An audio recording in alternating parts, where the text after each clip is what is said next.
Ibn Abdul Wahhab mass takfired the Ummah, as we've seen, but his deviant takfir doctrine has been adapted by Wahhabis over the centuries. What's remained the same is this central idea at the core of Wahhabism, which is the same idea at the core of Kharijism, which is the mass takfir, mass hatred, and mass killing of other Muslims. There are three central beliefs that all the Wahhabi groups we've discussed, the Madkhalis, the Haddadis, and ISIS, all share. First of all, Wahhabism claims that more or less all non-Wahhabis have beliefs which make them kafirs. So think about all the non-Wahhabi Muslim groups. They fall into one of these four categories. Either Sufis, followers of the traditional Sunni madhabs, i.e. the Hanafis, Shafis, Malikis, and Hanbalis, the Ash'aris and Maturidis, and the Shia. Obviously, there's overlap with these categories, but overall, these four categories cover the vast majority of the Muslims in the world.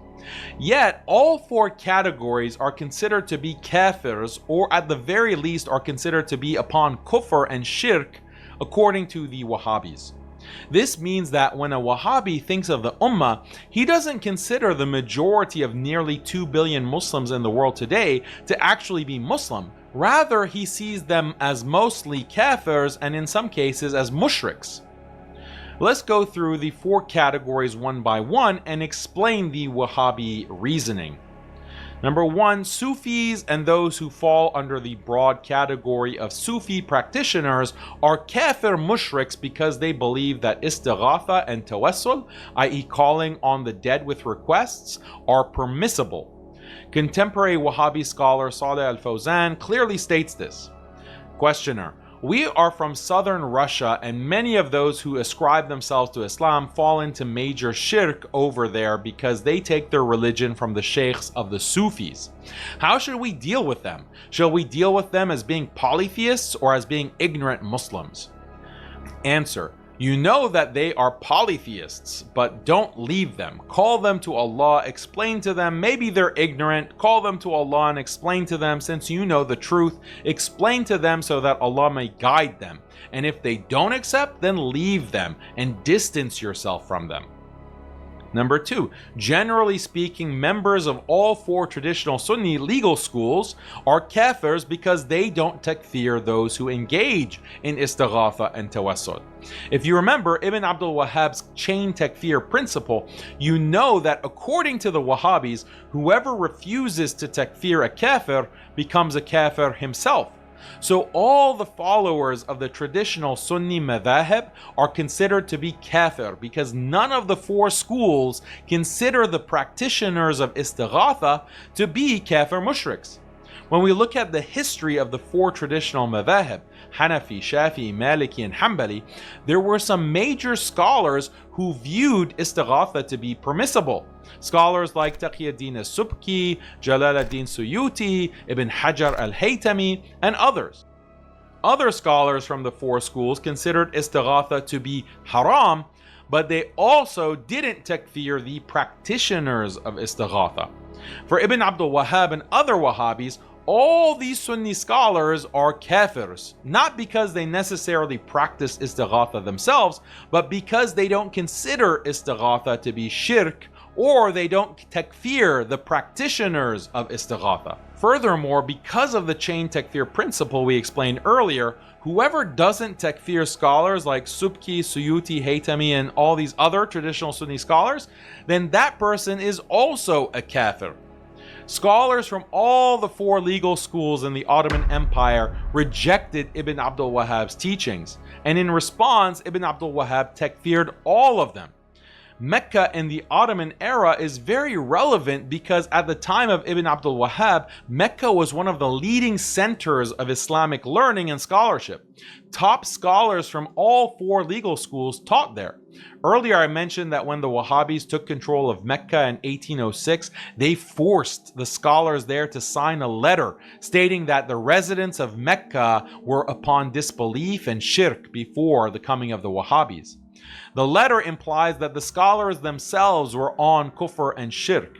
The scholars who signed the letter included major authorities from all four legal schools, including Mecca's official Hanafi Mufti, the official Shafi Mufti, the official Maliki Mufti, and the official Hanbali Mufti. The letter, along with the names of the scholars who signed it, have been preserved till this day, and they're found in Durra Saniya, volume 1, pages 314 to 315. Now, this takfir of the four legal schools applies up to this day. Consider Azhar University in Egypt, which teaches all four madhahib. Do Wahhabis consider the scholars and students at Azhar to be kafirs? The answer is yes. The scholars of Azhar are kafirs for at least two reasons. First, they don't takfir those who do istighatha. Second, some of them consider istighatha to be permissible, following the opinion of Subki, Suyuti, and Haytami. From a historical perspective, Azhar was part of the Ottoman Empire during the time of Ibn Abdul Wahhab. He takfired the scholars of Al-Azhar along with those of other cities in the Ottoman Empire like Mecca and Istanbul. And Wahhabis continue to takfir the scholars of Azhar to this day. ويأتي من يقول أين علماء الأزهر وهو مركز وهي جامعة أسست على الشرك والكفر من أول يوم إلى هذا اليوم. أقسم بالذي رفع السماوات بلا عمد ترى أن أبو جهل وأبو لهب صح عقيدة من هذول اللي يدرسون في الأزهر. عقيدة الجهمية هذه التي تدرس في الأزهر حتى القردة والخنازير عقيدتهم أحسن منها. Number 3, Ash'aris and Maturidis are kafirs because they deny that Allah is literally located above the throne, and that Allah literally speaks with letters and sounds.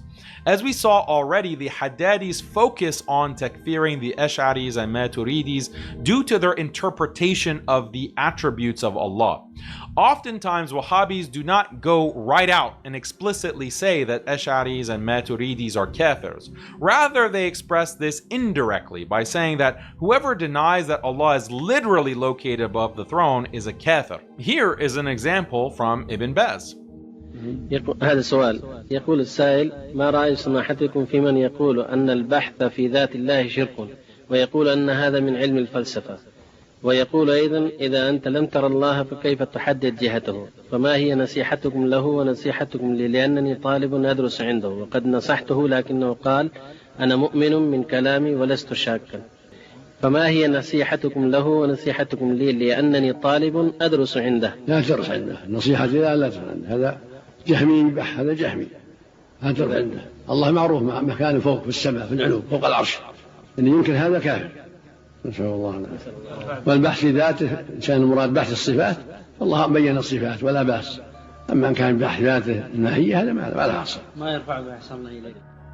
And finally, the Shia are kafirs for a variety of reasons, like denying the caliphate of Abu Bakr, or insulting the Sahaba, or accepting some form of istighatha or tawassul, and so on. What this amounts to is that Wahhabis have formulated grounds for takfiring any Muslim who does not accept Wahhabism. This is how they takfir the vast majority of the Ummah. What makes this all the more disturbing is that Wahhabism claims that because more or less all non-Wahhabis have beliefs that make them kafirs, there's an obligation to kill them by waging jihad against them or by arresting them and executing them as apostates. This is something that most Wahhabis keep hidden from the Muslim masses. But the reality is Wahhabis believe that there is an obligation to kill Ash'aris, Maturidis, Sufis, the scholars and the followers of the four Sunni legal schools, and Shia. As you know by now, this is exactly what Ibn Abdul Wahhab and his early followers did, and it's endorsed in all their writings. They did attack and kill the Sunni scholars and the lay people of the Ottoman Empire for practicing tawassul and istighatha, or for simply refusing to takfir those who engage in these practices. Wahhabis also later added the claim that the Ottomans were kafirs because they were Ash'aris and Maturidis. Just as Ibn Abdul Wahhab and his followers launched numerous raids attacking and killing Sunnis, they did the same with Shia. And in our times, ISIS has adopted exactly the same policies. What's critical to understand is that modern Wahhabi YouTubers like Muhammad ibn Shamsuddin, Farid Bahraini, Jake Brancatella, and others all believe that this Takfiri ideology is legitimate, and that's why they promote Wahhabi writings and ideas which legitimize this murderous behavior.